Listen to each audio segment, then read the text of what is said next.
Hello and welcome to my review for Spike Lee's latest movie, BlacKkKlansman. I saw this last week and have been slowly digesting it over that time period. I wanted to make a review the day of watching it because it affected me so much. But I decided to wait and let it simmer and really think about it and look at other people's opinions, see what other people are saying about the movie. And my opinion hasn't really changed. I think this is an incredible film. I think it's perhaps the film of the year so far. Not my favorite, but it is the most important film of the year so far. I like Spike Lee a lot. I haven't seen all of his films, but I enjoy quite a few of them very much. This is easily my favorite so far. I mean, I haven't seen Do the Right Thing yet, but there are a few that I haven't seen. There's a few gaps in my Spike Lee knowledge, but this one kind of trumps them all quite easily because of its emotional impact and power. This takes place in the 70s, based on a very true story. In fact, I think it says in the opening credits that this joint was based on some faux real shit, which is, Spike Lee as ever, adding his own stamp and personality to his movies. It's a very true story about Ron Stallworth, who was a black police officer in the 70s who wanted to kind of get into, investigations and being a detective and things like that. And he kind of takes this wild shot in the dark when he sees an advertisement in the newspaper from the KKK kind of imploring people to join the ranks. And so he decides to call them up and ask if he can join the KKK. The only problem is he actually used his real name, Ron Stallworth, and so he can't really go and carry on this ruse because he's black. So one of his fellow police officers in the movie, played by Adam Driver, plays, Ron Stallworth, the white version, and goes along to these KKK meetings and kind of slowly ingratiates himself within this community, I suppose. And at first, they're not quite sure what to make of him. They seem to be, or at least there's one character in particular who's very suspicious. Particularly because they suspect he's Jewish, which he is in fact Jewish. And I love how the film explored little elements of identity, especially with the Adam Driver character, who is Jewish but doesn't really think about that very much until he's confronted with it so hugely when at one point one of the KKK members, they make him take a lie detector test, or they're about to make him take a lie detector test to prove that he isn't Jewish, and so Adam Driver's character, he has to say some horrific things about Jewish people and even more so about black people. So this is a really intense film, but what I really appreciate with what Spike Lee did with this film is that he made it a very entertaining film. And it's hard to find a story like this very entertaining, but he does. The scenes in the police station are very humorous at times. And so he isn't afraid to let this story be humorous and to let the audience laugh. There is a scene when there's a huge kind of banquet for the KKK, and Ron Stallworth is there, the real Ron Stallworth, and also his kind of white, kind of imposter. And so he's there as this police officer, and they obviously hate the fact that a black police officer has been given to them as the security. And he asks if he can take a picture with David Duke, the head of the KKK, or at least the head of a certain branch of it. And he's like, okay, fine, this guy doesn't want to take a picture with a black man, but he does it anyway. And so what happens is Ron Stallworth puts his arms around the guy just as the picture is getting taken, and they're just absolutely outraged that a black man has touched them. And so you can find humor in that, in how absolutely despicable these people are, and kind of Ron kind of fucking with them. But there is also some real weight to this. I mean, there's just no way you can avoid it. And I think the best scene of the film, perhaps, is where Spike Lee is juxtaposing one of the KKK meetings, and it's where the kind of imposter Ron Stallworth gets kind of fully accepted into the group, into the clan. And they all sit around with the hoods on, and they watch the birth of a nation, and they cheer along with their popcorn and get enraged at these black people in the movie. And this is intercut with this kind of meeting of all these black people who are campaigning, and the people who are really outspoken about black rights. And they have this meeting with this very old man who is telling them a story of way back in like 1910, I think it is, of when one of his friends was taken out into the street and burned. And I don't know who this guy is who played this role in the movie, but he seems almost old enough to have actually been there at that time.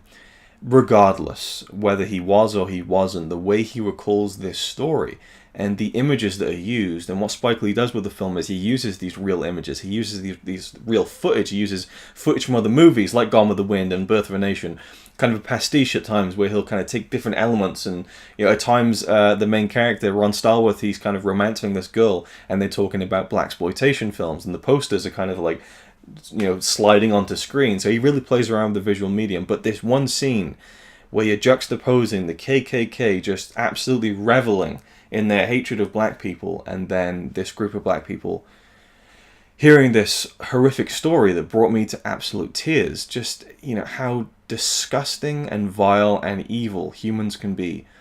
And, it makes you sick to your stomach, but the story is so crazy, you can barely believe that it's true. And I found myself getting so invested in how this was going to play out. And I've heard criticism saying that the pacing is slow, that there's a lot of, imposter Ron Stallworth, Adam Driver kind of getting in with the KKK, but I found those scenes so charged with this threat that he could be outed at any moment, and just how brave this man was to actually do this to begin with. And I think Adam Driver is one of my favorite actors working today. So, as always, I think he gave a great performance. He didn't overdo it in a way that he didn't look like he was trying to give a great performance. He was really just serving the character and the story, which I really appreciated. And the actor who plays Ron Stallworth, I've forgotten his name, but he's the son of Denzel Washington, and I thought he was great too. And I love the style of it, set in the 70s as well. There's just really enjoyable moments amidst all the absolute horror. Like, to me, this is scarier. This is scarier than any horror film, because this is the real scary shit about life. Is when this sort of stuff has happened, and then at the very end of the film, it kind of delves into how this stuff continues to happen. And this is another thing that I know people really don't sit right with, and that is the ending of the movie, which is a 2 to 3 minute montage of KKK / Nazi, whatever you want to call it, meetings taking place in modern day America from 2017, and just like cars running people over, and just all this vile hate speech, and even the real David Duke talking about how happy he is that Trump wants to make America great again.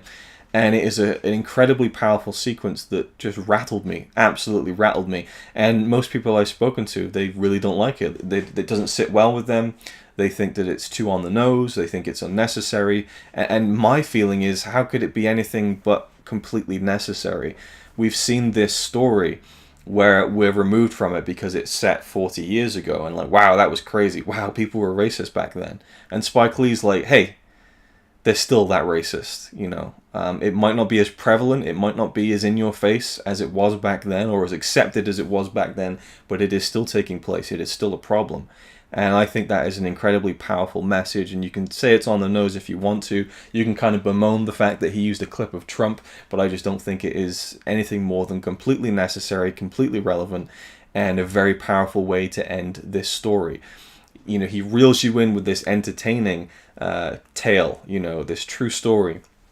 And he really makes you sit there in that chair, in that audience, for me personally anyway, in the cinema, and punches you in the face with the harsh realities of how so many people still are today. So for me, I loved the film. As much as you can love a film that deals with these issues, again, I just really appreciated how it, it kind of, again, it reels you in with the entertaining factors, but then it has this real weight to it. And I'm kind of repeating myself at this point, but I think that's a really smart thing to do, because, if it was to show you the horrors of that story of the KKK for 2 hours straight, I think it becomes almost unbearable. And maybe that would be a point worth making, but I think it's a real, again, smart and clever thing to do it the way that he did it. And there's some real beautiful flourishes as far as the filmmaking is concerned. There's a really powerful scene at one of the Black Rights meetings where a guy's giving a speech, and Ron Stallworth is there undercover to see if these meetings are kind of violent in nature, and they're kind of fighting against the oppression of police officers at the time as well, and that's delved into too. A lot of layers with the film.